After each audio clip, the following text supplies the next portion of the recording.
ngakuni ahli sunnah tapi khutbah di gereja. Karena enten tadi wong ora waras kuwi. Jangan ikut-ikut orang seperti itu. Mereka mengaku ahli sunnah, bukan ahli sunnah, itu ahli dolalah niku. Neng.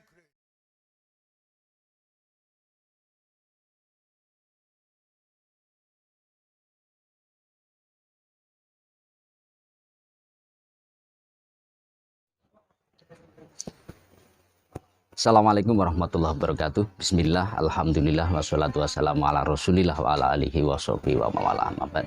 Teman-teman sekalian, bahagia kita bisa ketemu lewat channel dakwah ini. Mudah-mudahan nikmat iman, Islam, serta kesehatan selalu diberikan Allah kepada kita sekalian. Allahumma amin.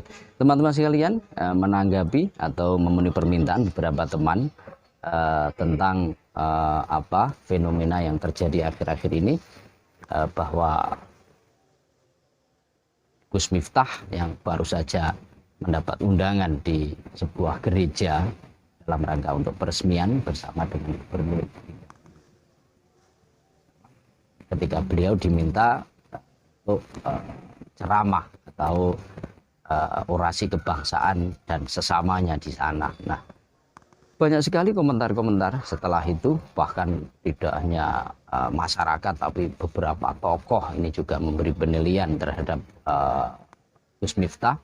Ada mengatakan haram, ada mengatakan Gus Miftah sudah keluar dari ajaran Mbah Yai Hasyim Asy'ari. Kemudian bahkan ada yang lebih ekstrim lagi mengatakan bahwa tindakan Gus Miftah ini menyebabkan beliau murtad atau kufur. Nah, berita-berita ini kemudian nanti akan kita sampaikan screenshotnya agar kita di dalam memberikan penilaian ini memang ada dasar-dasarnya bahwa itu adalah satu fenomena yang terjadi. Nah, satu sisi teman-teman sekalian, ada satu keluarga yang kemudian setelah kejadian itu yang asalnya adalah Nasrani kemudian menjadi mu'alaf, jadi masuk Islam. Ini jadi ada pembanding-pembandingnya. Nah, sesungguhnya seperti apa di dalam fikih kita terkait dengan tindakan Gus Miftah yang masuk ke gereja kemudian memberi orasi kebangsaan atau berceramah.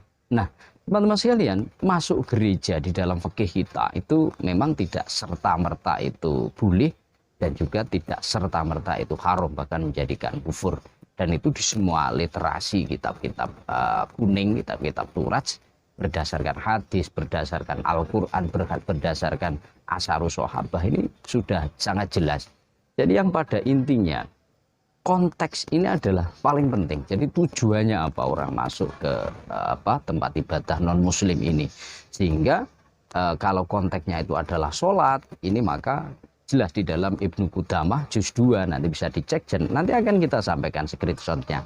Halaman 283, kemudian juz 2 juga halaman 507. Jadi kalau orang masuk ke tempat ibadah non muslim kemudian melakukan sholat, ini mayoritas ulama mengatakan boleh, ada mengatakan makruh. Kemudian jual beli ini juga bisa masuk atau boleh masuk ke ke tempat ibadah orang lain.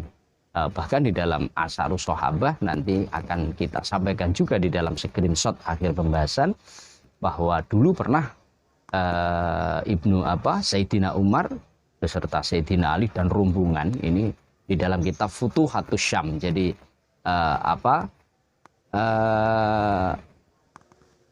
dakwah Islam untuk memasuki atau membuka, menaklukkan gitu ya tanah Sam atau Syria. Di sana Sayyidina Umar oleh orang Nasrani ini dijamu makan dengan rombongan ini, tempatnya di dalam gereja. Ya, apa yang terjadi?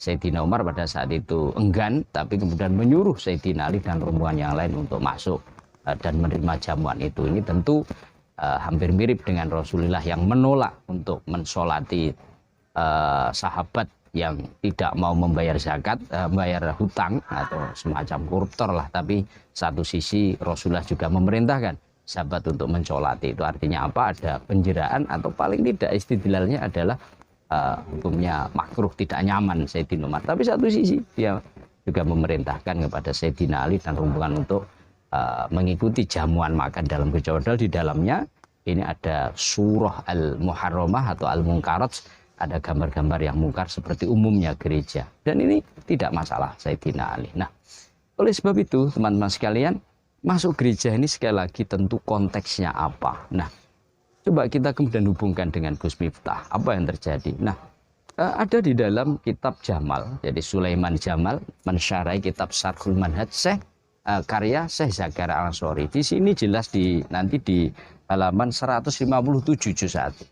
Di sana jelas bahwa berangkat dari bahwa orang kafir ini tidak boleh masuk ke dalam masjid. Itu berangkat literasinya seperti itu. Karena hanya orang-orang Islam yang bisa masuk ke dalam masjid. Innama ya'muru masajidallah man amana billah al-ayah itu ya. Nah, kemudian di sana ada pembahasan yang lebih mendetail bahwa orang kafir itu boleh-boleh saja kalau konteksnya ini tidak imaroh. Jadi tidak imaroh.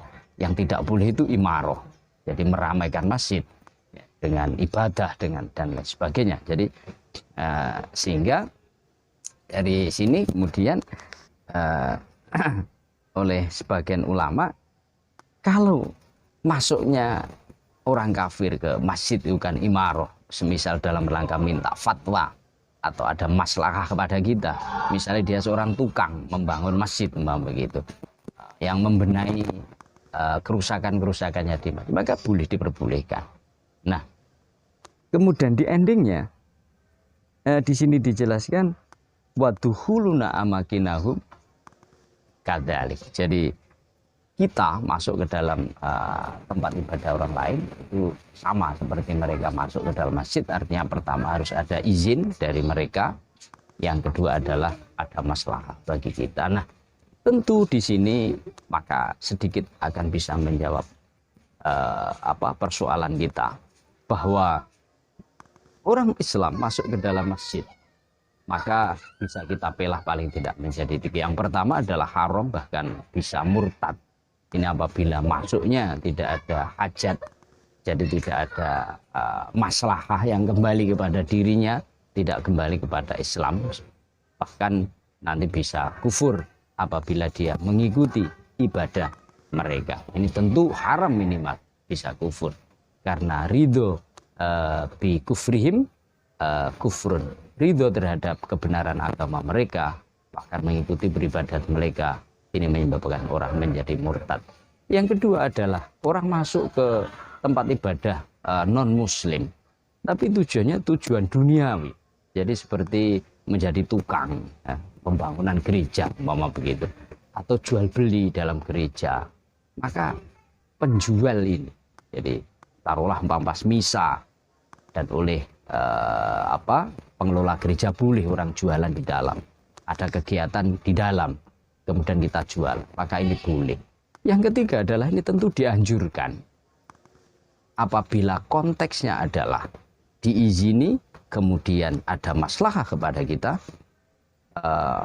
baik secara material, maslahah bagi Islam secara materi, maupun maslahah artinya menjadikan mereka mendapatkan hidayah, tentu ini dianjurkan.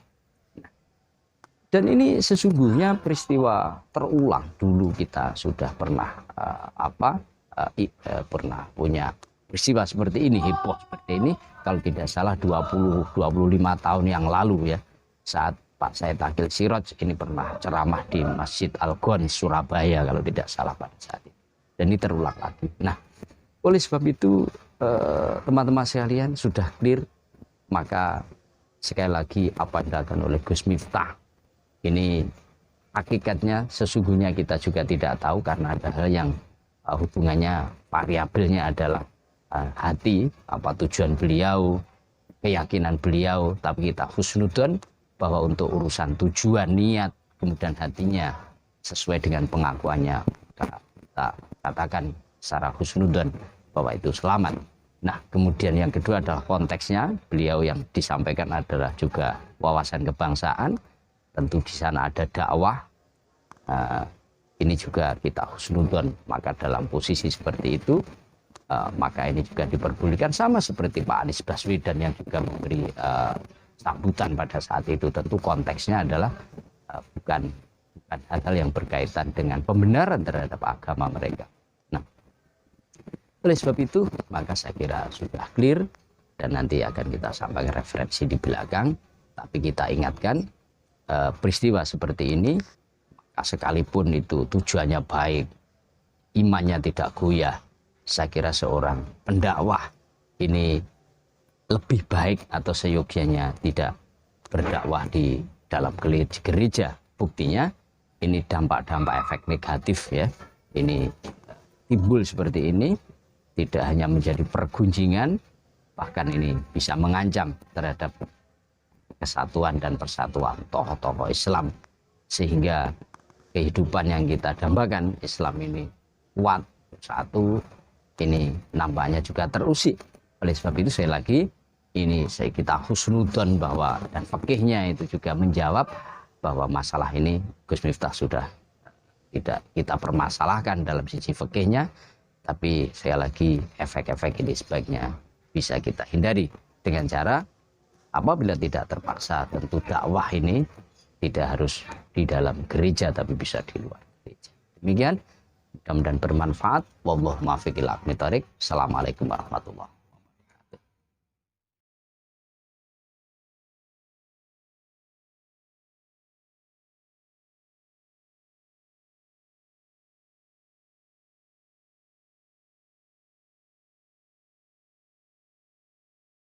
غرباء